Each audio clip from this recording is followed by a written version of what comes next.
is the Trump Museum.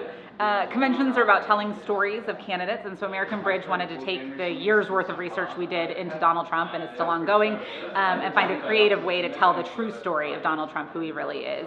That is a con man who scammed regular Americans out of their life savings, a divisive figure who's advocating a dangerous agenda for Americans, and someone who's just generally unfit to be president. Started on day one.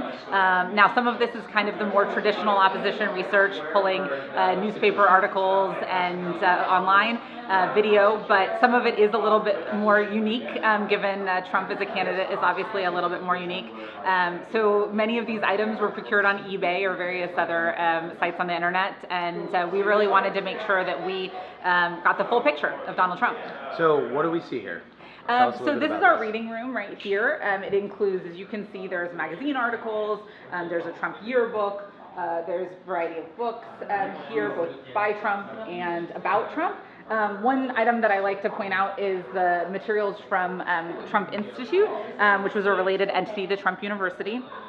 And recently there was a story about how Trump Institute materials were plagiarized. Trump Institute and University are really kind of at the heart of Donald Trump's business career.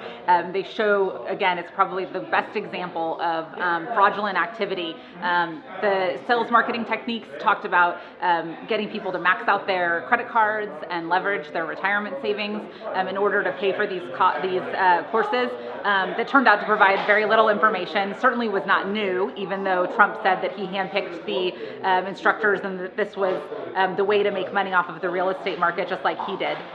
So that's something that we've spent a lot of time on, and again, this is just an example of that. One other item, if you want to come over here, I can show you, is the Trump game. This one I think is interesting. We've been playing this in the office a little bit. It's actually not particularly fun, but also it's an example. Trump has, over the course of his career, many times said that he would donate proceeds of something to charity, or that he would give to charity in some way. He promised that with this Trump game, and then failed to follow through.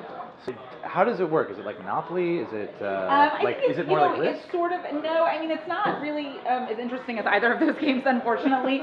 Our staff has been playing it. It's basically rolling some dice and then making deals, but there's not really a whole lot more in the instructions beyond that. So it's I'm not really sure you get your money's worth in this case.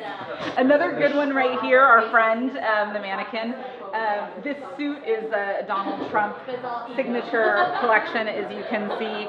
And one of the things that American Bridge has spent a lot of time on is collecting different Trump products and sourcing them, because despite his rhetoric on the campaign trail, he actually makes a lot of money from outsourced products. And so this one, the tag is from Mexico, but there's many other countries. And we have a map over here that's the product of the work we've done sourcing those items and showing where they're from.